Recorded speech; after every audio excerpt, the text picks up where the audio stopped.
Hello everyone, आप सभी का इम्पैक्ट एजुकेशन हब के इस ऑनलाइन प्लेटफॉर्म पर हार्दिक स्वागत है। फ्रेंड्स, आज की इस क्लास में अपन बात करने वाले हैं केमल की। यानी केमल है उसके बारे में अपन बात करेंगे कि केमल कितने प्रकार का होता है। इसके अलावा केमल से संबंधित जो सामान्य चीज़ें हैं उनके बारे में अपन देखेंगे और अपन बात करेंगे उसकी नस्लों के बारे में, उसकी ब्रीड्स के बारे में कि केमल की कितनी रजिस्टर्ड ब्रीड है। इसके अलावा आपके एग्जाम के पॉइंट ऑफ व्यू से जो पशु परिचर का आपका सिलेबस दे रखा है उसके पॉइंट ऑफ व्यू से जो राजस्थान की इंपॉर्टेंट ब्रीड्स है केमल की, उसके बारे में भी अपन बात करने वाले हैं। तो चलिए स्टार्ट करते हैं अपन आज की इस क्लास को। सबसे पहले अपन बात करेंगे केमल के बारे में, यानी केमल है वो कितने टाइप का होता है। तो आप सभी ने सुना होगा ऊंट है वो दो प्रकार का होता है। केमल या आप हिंदी में कह सकते हो ऊंट। तो ऊंट है वो दो प्रकार का होता है। एक तो होता है जिसके अंदर एक कुबड़ होता है, जिसके अंदर सिंगल हम्प होता है, यानी जिसके अंदर सिंगल हम्प हो, एक कुबड़ हो, वो ऊंट होता है हम्प। एक होता है डबल हम्प वाला, जिसके अंदर दो कुबड़ पाए जाते हैं, डबल हम्प, यानी दो कुबड़ वाला ऊंट। तो हिंदी के अंदर आप कह सकते हो कि एक कुबड़ वाला ऊंट और दो कुबड़ वाला ऊंट। जो केमल है उसमें सबसे पहला जो क्वेश्चन बनता है वो यहीं से बनता है, और आई होप आपको एग्जाम में भी इसमें से क्वेश्चन है वो देखने को मिलेगा। और सबसे इंपॉर्टेंट क्वेश्चन इसमें से यही बनता है कि जो एक कुबड़ वाला ऊंट है उसका साइंटिफिक नाम क्या होता है, दो कुबड़ वाले ऊंट का साइंटिफिक नाम है वो क्या होता है। बहुत ही इंपॉर्टेंट क्वेश्चन है, ध्यान रखना है आपको। तो जो एक कुबड़ वाला सिंगल हम्प वाला जो केमल होता है उसके साइंटिफिक नाम की अगर मैं बात करूं तो इसका साइंटिफिक नाम होता है केमेलस, केमेलस ड्रोमीडेरियंस, केमेलस ड्रोमीडेरियंस, ये इसका साइंटिफिक नाम होता है। इसके अलावा अपन बात करें कि जो डबल कुबड़ वाला है, डबल हम्प वाला जो केमल है, दो कुबड़ वाला है, उसका साइंटिफिक नाम क्या होता है। तो इसका जो साइंटिफिक नाम होता है वो होता है केमेलस बैक्टीरियंस, केमेलस, कैमेलस बैक्टीरियंस। तो ये साइंटिफिक नाम है वो आपको ध्यान रखना है, बहुत ही इंपॉर्टेंट है, क्योंकि पहला जो इंपॉर्टेंट क्वेश्चन केमल से बनता है वो यही बनता है, बार बार एग्जाम्स में ही पूछा जाता है। तो सीधा आपको ध्यान रखना है, जो सिंगल हम्प वाला एक कुबड़ वाला जो ऊंट होता है उसका साइंटिफिक नाम होता है सीडी, कैमेलस ड्रोमीडेरियंस। जबकि जो डबल कुबड़ वाला जो होता है, दो कुबड़ वाला होता है, उसका साइंटिफिक नाम होता है सीबी। तो ये शॉर्ट में आप याद रख सकते हो, क्योंकि एग्जाम में अगर ये क्वेश्चन आता है तो आपको पता होगा कैमेलस बैक्टीरियंस और ड्रोमीडेरियंस दोनों नाम आपको याद होंगे, लेकिन आप वहां पे कंफ्यूज हो जाओगे कि सिंगल हम्प वाला कौन सा है, डबल हम्प वाला कौन सा है। तो जो बैक्टीरियंस होता है बी सेकेंड नंबर पे आता है, तो आपको ध्यान रखना है जो बैक्टीरियंस केमल होता है वो दो कुबड़ वाला ऊंट है, तो ये आपको ध्यान रखना है। फिर अपन बात करते हैं कि जो सिंगल हम्प वाले केमल है वो कहाँ पाए जाते हैं, या भारत में कौन से केमल है वो सबसे ज्यादा पाए जाते हैं। तो जो सिंगल हम्प वाले केमल है ये भारत में सबसे अधिक पाए जाते हैं, भारत व राजस्थान में ये पाए जाते हैं। सिंगल हम्प वाले केमल भारत और राजस्थान के अंदर सर्वाधिक आपको मिलेंगे। जबकि जो डबल हम्प वाले केमल है वो, जैसे अपन बात करें भारत की, कि भारत के अंदर डबल हम्प वाला जो केमल है, दो कुबड़ वाला जो ऊंट है, वो कहाँ पाया जाता है। तो भारत के अंदर लद्दाख, लद्दाख और जम्मू कश्मीर, यानी जो ठंडे प्रदेश हैं, आप कह सकते हो ठंडे जो प्रदेश है, ठंडे एरिया है, वहां पे ये कैमल है वो पाया जाता है। तो ये आपको ध्यान रखना है। इंडिया में भी कई बार पूछ लेते हैं कि इंडिया के अंदर डबल हम्प वाला कैमल है वो कहाँ पाया जाता है। तो लद्दाख और जम्मू कश्मीर या ठंडे प्रदेशों के अंदर अपने इंडिया के अंदर डबल हम्प वाला कैमल है वो आप देख सकते हो। अगर आपने डबल हम्प वाला कैमल नहीं देखा तो आप यहाँ पे देख सकते हो, ये जो कैमल होता है उसके अंदर दो हम्प आपको दिखाई देंगे, दो कुबड़ आपको दिखाई देंगे। तो साथ में दो लोग बैठ के आराम से आप सवारी कर सकते हो, राइडिंग इस पे कर सकते हो। इसके अलावा इधर आप देख सकते हो सिंगल हम्प कैमल है, एक कुबड़ वाला ये ऊंट है। ये अपने भारत के अंदर सबसे ज्यादा और राजस्थान में सबसे ज्यादा ऊंट है वो पाए जाते हैं, ये आपको ध्यान रखना है। इसके अलावा बात करूं मैं इसमें गुणसूत्र संख्या की, जो ऊंट है केमल है उसके अंदर क्रोमोजोम नंबर है, गुणसूत्र संख्या है वो कितनी पाई जाती है। तो केमल के अंदर क्रोमोजोम नंबर जो होते हैं वो होते हैं 12 = 74, यानी इसके अंदर 74 गुणसूत्र पाए जाते हैं। इसके अलावा बात करें इसकी फैमिली की, कि इसका कुल कौन सा है, कौन सी फैमिली से ये बिलोंग करता है, इसका कुल कौन सा है। तो फैमिली केमल के नाम से जो इंग्लिश नाम है उसी से आप याद रख सकते हो। केमल है उसकी जो फैमिली है वो है केमेलिडी, केमल की फैमिली या कुल जो है वो है केमेलिडी। कैमेलिडी इसकी फैमिली है। तो ये आपको ध्यान रखना है, कई बार एग्जाम में ऊपर ऊपर से है वो क्वेश्चन पूछा जाता है।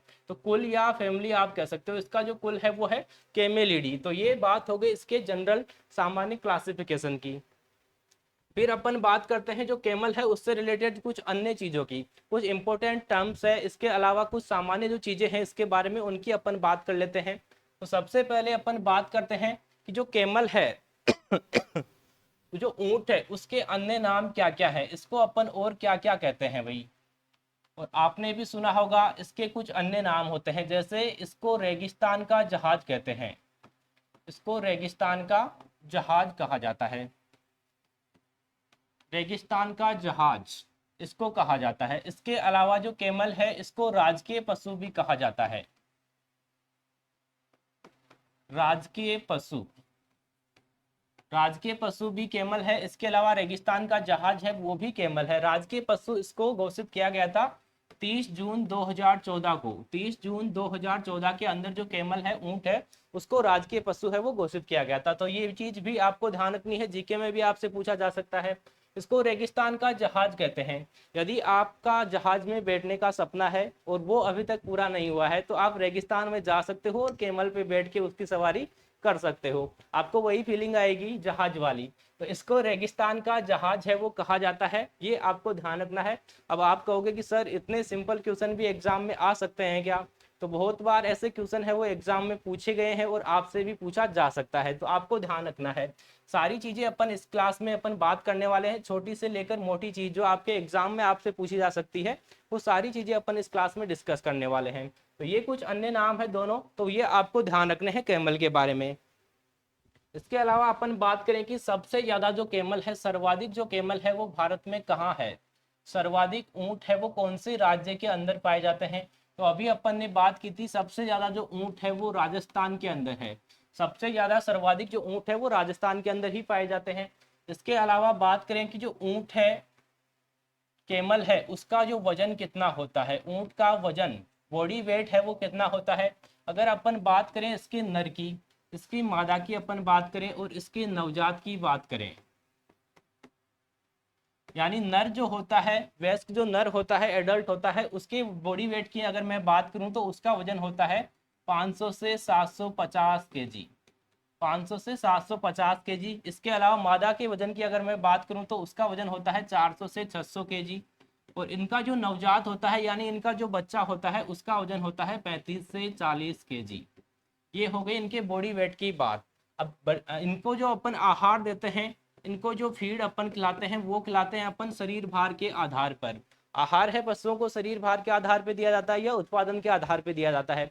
तो कैमल को अपन जो आहार देते हैं वो देते हैं शरीर भार के आधार पर। तो इसको जो आहार अपन देते हैं वो देते हैं शरीर भार का 1.5 से 2%, शरीर भार का 1.5 से 2% है वो इसको आहार देते हैं। तो ये भी आपको ध्यान रखना है। इसके अलावा इसका जो आहार है, आहार पर 60 से 70% खर्चा आता है, आहार पर 60 से 70% जो खर्चा है वो इसके आहार पर ही आता है। अगर आपने कैमल पाल रखा है और उसका जो टोटल 100% आपके जो खर्चा आने वाला है उसमें 60 से 70% खर्चा है वो आहार का ही रहता है। इसके अलावा आहार के अंदर, कैमल को आहार के अंदर अपन नमक भी देते हैं।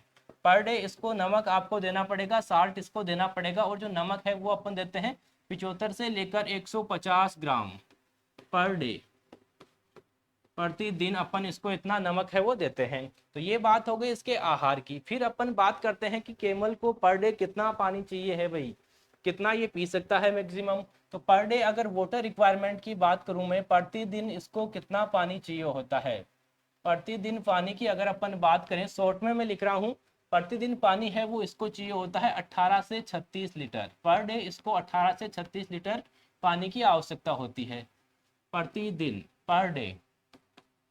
इसके अलावा बात करें कि अधिकतम ये मैक्सिमम है वो कितना पानी पी सकता है, अधिकतम पानी, यानी जो ऊंट है कैमल है वो एक बार के अंदर अधिकतम मैक्सिमम कितना वाटर इनटेक कर सकता है। तो एक बार के अंदर ये 130 से 135 लीटर है वो पानी पी सकता है। एक बार में इतना पानी ये पी सकता है जिससे इसकी जो आरबीसी होती है, आरबीसी की जो साइज है वो 240% है वो बढ़ जाती है, आरबीसी की साइज 240% बढ़ जाती है, ये भी आपको ध्यान रखना है। बाकी अगर पशुओं में आरबीसी की साइज है वो 130% से अबव हो जाती है तो आरबीसी फट जाती है और पशु की मृत्यु हो जाती है, लेकिन कैमल में ऐसा नहीं होता है, ये आपको ध्यान रखना है। इसके अलावा अपन बात करें कैमल के दूध के बारे में, इसका जो मिल्क है उसके बारे में, तो इसका जो दूध होता है उसके अंदर एक तो विटामिन सी उपस्थित होता है, विटामिन सी पाया जाता है। इसके अलावा इंसुलिन इसमें उपस्थित होता है, इंसुलिन पाया जाता है। और एक तत्व और पाया जाता है, उसका नाम है लाइसोजाइम। लाइसोजाइम जो तत्व है वो भी इसके मिल्क में पाया जाता है। अब इसके मिल्क में इंसुलिन है, विटामिन सी है और लाइसोजाइम है। अब आपसे कोई कहे कि ऊँटनी का दूध है आपके पास में और उससे आपको मक्खन बनाना है, या आपको उससे जैसे अपन बना सकते हैं दही बना सकते हैं, तो दही बनाना है आपको, आपसे ये कहा जाए तो ये पॉसिबल होगा क्या? नहीं होगा, क्योंकि ऊँटनी का जो दूध है उसके अंदर विटामिन सी पाया जाता है और जैसे ही आप उसके मिल्क को गर्म करोगे वो फट जाएगा, क्योंकि उसके अंदर विटामिन सी है वो उपस्थित है। इसलिए ऊँटनी के दूध को अपन गर्म नहीं कर सकते हैं, जैसे ही आप उसको गर्म करोगे वो फट जाएगा, उससे दही आप नहीं बना सकते हो। तो ये आपको ध्यान रखना है। कच्चे दूध से आप क्रीम है वो निकाल सकते हो, फेट अलग कर सकते हो, लेकिन आप उससे दही है वो नहीं बना सकते, क्योंकि दही बनाने के लिए आपको दूध को बॉईल करना पड़ेगा, ठंडा करके उसमें स्टार्टर डालना पड़ेगा, तो उसके बाद में दही है वो प्रिपेयर होता है। तो विटामिन सी पाए जाने के कारण इसको गर्म नहीं कर सकते, और इसको बिना गर्म किए आप अधिक टाइम तक लगभग 8 से 10 घंटे तक स्टोर करके रख सकते हो, लेकिन बिना गर्म किए, गर्म आपको नहीं करना है। इसके अलावा इसके मिल्क में इंसुलिन पाया जाता है, और इंसुलिन पाए जाने के कारण इसका जो मिल्क है वो मधुमेह के जो पेशेंट होते हैं, मधुमेह रोगी होते हैं, उनके लिए उपयोगी होता है। डायबिटीज के जो पेशेंट है उनको आप कैमल का मिल्क है वो पिला सकते हो। तो ये बात हो गई इसके मिल्क की, इसके दूध की।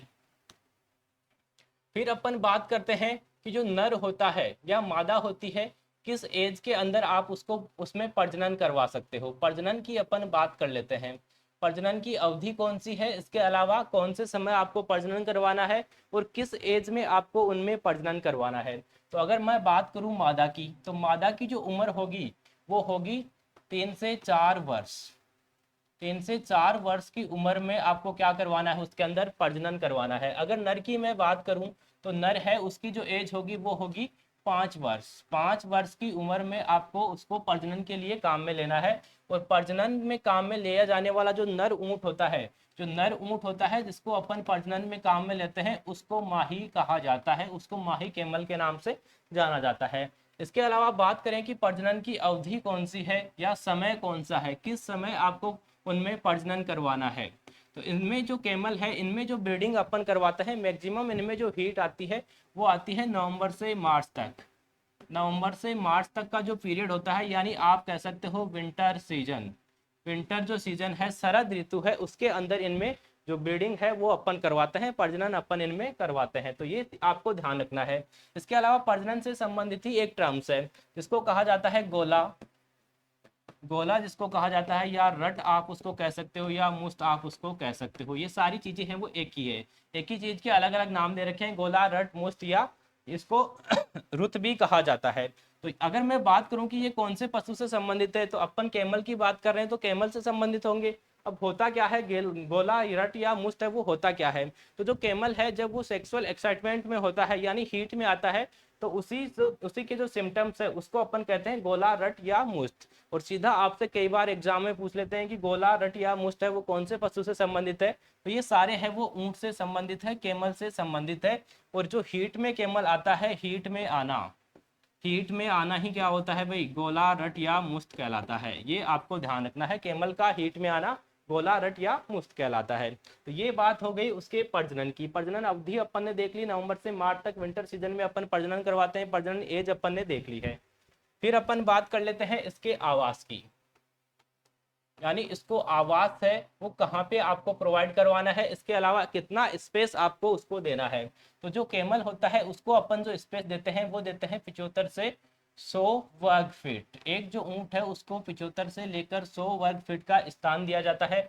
इसके अलावा इसका जो आवास अपन बनाते हैं वो खुले स्थान पे, खुला स्थान होना चाहिए। इसके अलावा बंद आवास अपन नहीं बनाते, खुला स्थान। इसके अलावा ऊपर उठा हुआ, ऊपर उठा हुआ, ऐसे नहीं है कि जहाँ पे पानी इकट्ठा होता है वहां पे आपने कैमल का घर बना दिया, ऐसी जगह पे आपको कैमल का घर है वो नहीं बनाना है। तो खुली जगह बनाना है और ऊपर उठी हुई जगह आपको कैमल का आवास बनाना है, और एक कैमल को 75 से 100 वर्ग फीट स्पेस की आवश्यकता होती है। इसके अलावा जो कैमल है उसकी कुबड़ आपने देखी होगी। अगर बात करें कि ये जो कुबड़ होती है इसकी साइज कितनी होती है, तो साइज की अगर मैं बात करूं, इसके चारों ओर के घेरे की अगर मैं बात करूं तो वो एवरेज होता है 200 सेंटीमीटर। इसके अलावा इसकी जो ऊंचाई होती है वो होती है लगभग 50 सेंटीमीटर। इतना डीपली वैसे आपसे एग्जाम में नहीं पूछेंगे, फिर भी अगर ध्यान रखना चाहो तो रख लेना। इसके अलावा जो इसकी जो कुबड़ होती है उसमें वसीय उत्तक होते हैं, वसीय उत्तक। कुबड़ के अंदर वसीय उत्तक पाए जाते हैं, यानी फेट होता है। कुल मिला के आप कह सकते हो कि कुबड़ है उसमें फेट पाया जाता है। जितना अधिक फेट होगा उसकी जो साइज है, कुबड़ की साइज है वो अधिक होगी। और कुबड़ का जो आकार है वो डिपेंड करता है आहार पे। जिस प्रकार का आप आहार खिलाओगे कैमल को, अगर आप ज्यादा फैटी आहार उसको खिला रहे हो तो कुबड़ की साइज है वो बढ़ जाएगी, अगर कम फैटी खिला रहे हो तो कुबड़ की साइज है वो कम हो जाएगी। तो उसके अंदर वसीय उत्तक है वो उपस्थित होते हैं, यानी फेट उसके अंदर उपस्थित होता है। तो ये कुछ जनरल चीजें थी कैमल्स के बारे में, तो ये आपको ध्यान रखनी है। फिर अपन बात करते हैं इसकी ब्रीड्स के बारे में, इसकी नस्लों के बारे में।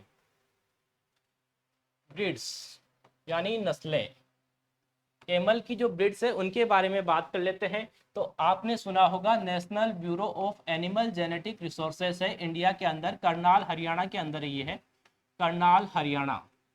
ये भारत के अंदर जो पशु है उनकी ब्रीड्स का रजिस्ट्रेशन करता है, यानी उनको मान्यता देता है। ये जो संस्था है national bureau of animal genetic resources, इसके अकॉर्डिंग अगर बात करूं मैं कि रजिस्टर्ड ब्रीड कितनी है, तो कैमल की इंडिया के अंदर 9 रजिस्टर्ड ब्रीड है, 9 मान्यता प्राप्त नस्लें हैं। तो सारी नस्लें आपको यहाँ पे दे रखी है। पहली है बीकानेरी, बीकानेर की है, राजस्थान स्टेट है इसका। इसके अलावा जैसलमेरी, जैसलमेर की है, ये भी राजस्थान की नस्ल है। जालोरी है, राजस्थान की नस्ल है। मारवाड़ी है, राजस्थान की नस्ल है। मेवाड़ी है, ये भी राजस्थान की नस्ल है। मेवाती है, ये राजस्थान और हरियाणा दोनों के अंदर पाली जाती है। मालवी है वो एमपी की नस्ल है। कच्ची है वो गुजरात की है, और खेरारी है वो गुजरात की नस्ल है। तो ये 9 नस्लें हैं जिनको मान्यता मिली है। तो आपसे रजिस्टर्ड ब्रीड अगर आपसे पूछा जाए कि कैमल की प्रजेंट के अंदर कितनी मान्यता प्राप्त नस्लें हैं, तो 9 मान्यता प्राप्त नस्लें हैं। और 9 के 9 जो नस्लें हैं उनमें इन राजस्थान की नस्लें आपको दे रखी है, गुजरात की कुछ नस्ल है, एक एमपी की, एक हरियाणा और राजस्थान दोनों में पाली जाती है। फिर अपन बात करते हैं इनकी इंपोर्टेंट नस्लों के बारे में जो आपके एग्जाम में आपसे पूछी जा सकती है, यानी इनके कैरेक्टर आपसे पूछे जा सकते हैं या उत्पत्ति स्थान आपसे इनका पूछा जा सकता है। तो जो पहली ब्रीड है वो है बीकानेरी, बीकानेरी ऊंट। बीकानेरी जो कैमल है इसके अन्य नाम की अगर मैं बात करूं कि इसको और क्या कहा जाता है, तो इस ऊंट का एक और नाम है, इसको झीपरा ऊंट भी कहा जाता है। झीपरा ऊंट इसको कहा जाता है क्योंकि इसकी जो आंखें होती है उसके चारों ओर लंबे घने बाल पाए जाते हैं, जिसके कारण इस ऊंट को झीपरा कैमल भी कहा जाता है, झीपरा ऊंट है वो कहा जाता है। तो इम्पोर्टेंट है, आपको ध्यान रखना है।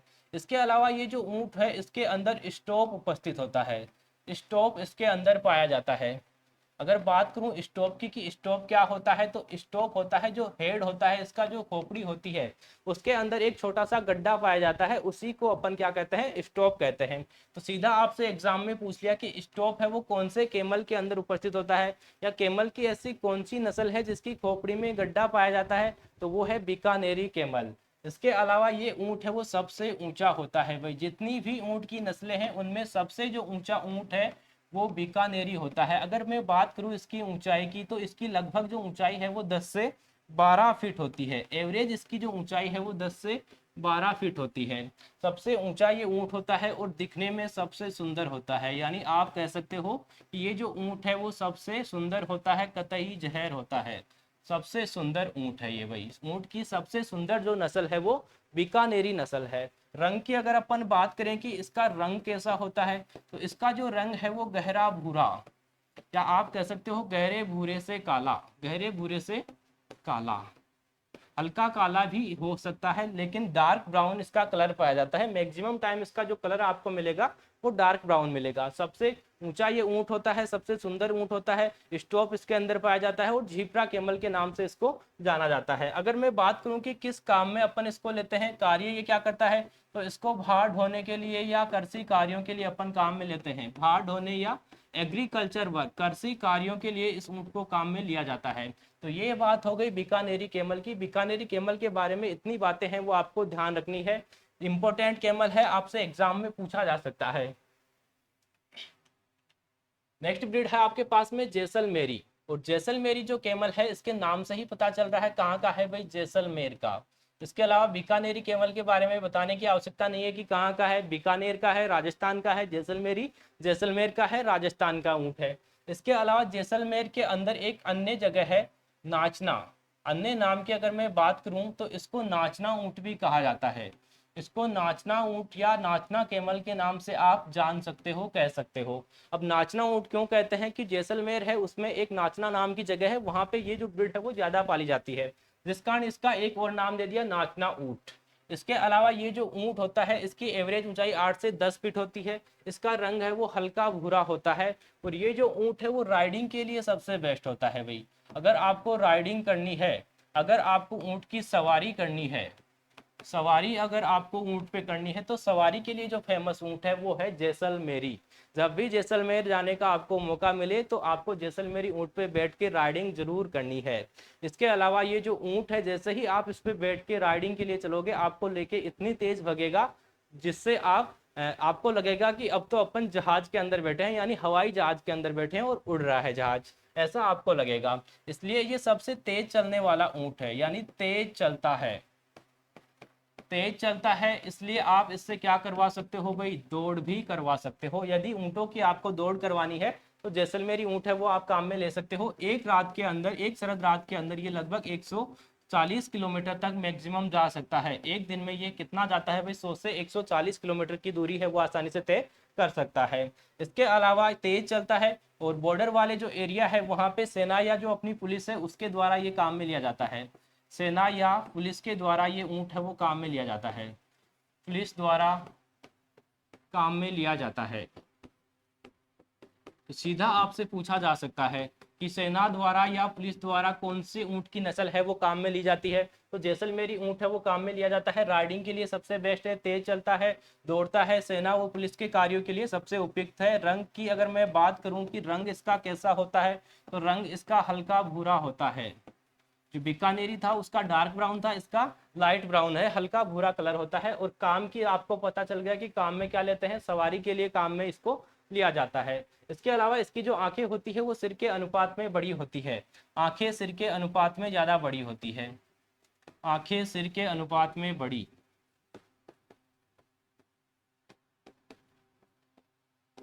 तो ये आपको ध्यान रखना है जैसलमेरी कैमल के बारे में, ये सारी चीजें आपको ध्यान रखनी है। नेक्स्ट अपन बात करते हैं मेवाड़ी कैमल की। तो जो मेवाड़ी कैमल है इसके उत्पत्ति क्षेत्र की अगर मैं बात करूं तो ये ऊँट है वो है उदयपुर क्षेत्र का, उदयपुर क्षेत्र।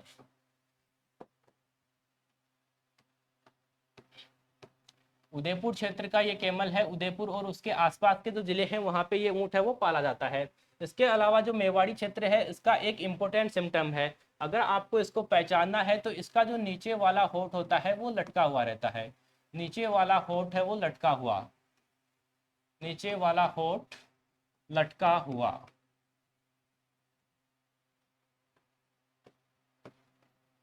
और ये सबसे इम्पोर्टेंट इसका करेक्टर होता है जो एग्जाम में आपसे पूछा जा सकता है कि ऐसी कौन सी ऊँट की नस्ल है जिसका नीचे वाला होठ है वो लटका हुआ रहता है, और वो ऊँट है मेवाड़ी, ये आपको ध्यान रखना है। इसके अलावा राजस्थान के अंदर जितने भी ऊँट की नस्लें हैं, राजस्थानी नस्लों के अंदर अगर आपको दूध उत्पादन करना है तो दूध के लिए सबसे उपयुक्त है, दूध के लिए ये उपयुक्त नस्ल है, राजस्थान में दूध के लिए उपयुक्त, दूध उत्पादन के लिए ये सबसे बेस्ट होता है। अगर बात करें कि कितना मिल्क देता है, एक दिन में ये कितना मिल्क है वो प्रोड्यूस करता है, तो 4 से 6 लीटर पर डे ये दूध दे सकता है, 4 से 6 लीटर पर डे ये मिल्क दे सकता है। तो ये आपको ध्यान रखना है, मिल्क के लिए भी इसको पाला जाता है। नेक्स्ट अपन बात करते हैं नेक्स्ट ब्रीड की, जालोरी। और जो जालोरी ब्रीड है ये जालोर की है, नाम से पता चल रहा है भाई कहाँ की है, जालोर। जालोर के अलावा इसको सांचौर में भी पाला जाता है, जालोर या सांचौर, इसके लिए ही अपन इसको एक अन्य नाम से जानते हैं, जो सांचौर है उसी के कारण अपन इसको अन्य नाम दे रखा है सांचौरी, इसको सांचौरी ऊंट भी कहा जाता है। तो ये भी आपको ध्यान रखना है, इसके बारे में आपको इतना ही ध्यान रखना है। नेक्स्ट ब्रीड है आपके पास में मारवाड़ी। और जो मारवाड़ी ऊंट है ये मारवाड़ क्षेत्र का है, और मारवाड़ क्षेत्र की अगर मैं बात करूं तो सबसे जो इम्पोर्टेंट मारवाड़ क्षेत्र है उसमें आपके आता है जोधपुर, जोधपुर, इसके अलावा बाड़मेर, पाली, नागौर, ये जो एरिया है वो मारवाड़ क्षेत्र के अंदर आता है और इस क्षेत्र के अंदर ये जो ऊंट है वो पाला जाता है। तो ये बात हो गई मारवाड़ी कैमल की। 3 जो ब्रीड्स है वो इंपॉर्टेंट है आपके। अपन ने पहले देखा बीकानेरी कैमल, उसके बाद में अपन ने देखा जैसलमेरी कैमल, दोनों सबसे ज्यादा इंपॉर्टेंट है। इसके अलावा जो मेवाड़ी कैमल है उसके बारे में भी आपको एक चीज ध्यान रखनी थी। इसके अलावा बात करते हैं मेवाती कैमल। अगर इसके उत्पत्ति स्थान की मैं बात करूं तो मेवात क्षेत्र, और मेवात क्षेत्र इसका उत्पत्ति स्थान है। इसके अलावा ये जो कैमल है वो राजस्थान के अंदर भी अपन पालते हैं और हरियाणा है वहां पे भी पाला जाता है। राजस्थान और हरियाणा दोनों एरिया के अंदर ये आपको मिलेगा। राजस्थान और हरियाणा दोनों राज्यों में ये ऊंट है वो पाला जाता है। नेक्स्ट ब्रीड है कच्ची, और जो कच्ची कैमल है ये गुजरात का है भाई, कच्छ का रण गुजरात, गुजरात की ये नस्ल है कच्छ का रण, इसका उत्पत्ति स्थान है, वहां पे ये पाला जाता है। जो रेगिस्तानी क्षेत्र है उसके लिए ये अनुकूल होता है, वहां पे ये आसानी से रह सकता है। इसके अलावा ये दूध के लिए प्रसिद्ध है भाई, दूध उत्पादन के लिए प्रसिद्ध, दूध के लिए जो प्रसिद्ध ऊंट है वो है कच्ची, और गुजरात की ये नस्ल है। अगर बात करूं कि पर डे कितना मिल्क देता है, एक दिन में कितना ये दूध देता है, तो पर डे मिल्क देता है 5 से 8 लीटर। 5 से 8 लीटर मिल्क है ये एक दिन के अंदर प्रोड्यूस कर सकता है। तो ये आपको ध्यान रखना है। इंडिया की अगर अपन बात करें तो इंडिया में सबसे जो अच्छा है मिल्क प्रोडक्शन के लिए वो है कच्ची कैमल। इसके अलावा राजस्थान में अगर आपसे पूछा जाए तो आपको ध्यान रखना है उदयपुर क्षेत्र का जो अपना कैमल है वो अपन मिल्क प्रोडक्शन के लिए पालते हैं। 6 से 7 लीटर वो अपने पर डे मिल्क देता है, या 4 से 6 लीटर आप कह सकते हो। नेक्स्ट जो अपने कैमल है वो है मालवी, और जो मालवी कैमल है वो है मालवा का, और मालवा पड़ता है भाई मध्य प्रदेश के अंदर, मध्य प्रदेश एमपी। मालवा मध्य प्रदेश, मालवी मालवा मध्य प्रदेश, सारे चीजें हैं वो एम से है, तो आप आसानी से इसको याद रख सकते हो। तो ये अपन ने कैमल के बारे में सारी चीजें हैं वो देख ली है। पहले अपन ने देखा कैमल कितने प्रकार का होता है, सबसे इंपॉर्टेंट क्वेश्चन है वो वहीं से बनता है। इसके बाद में अपन ने देख लिया कि कैमल से संबंधित जो सामान्य चीजें हैं वो कौन कौन सी है, यानी आहार में अपन उसको क्या क्या खिलाते हैं, पानी अपन उसको कितना पिलाते हैं, प्रजनन अपन किस एज में करवाते हैं, कब करवाते हैं, प्रजनन को क्या कहते हैं, ये सारी चीजें अपन ने देख ली। आवास के बारे में अपन ने देख लिया और इंपॉर्टेंट नस्लों के बारे में अपन ने देख लिया। तो आई होप आपको क्लास है वो अच्छी लगी होगी। अगर आपको क्लास अच्छी लगी होगी तो कमेंट करके जरूर बताएं और इस क्लास को आपके सभी फ्रेंड्स के साथ में शेयर जरूर करें। धन्यवाद।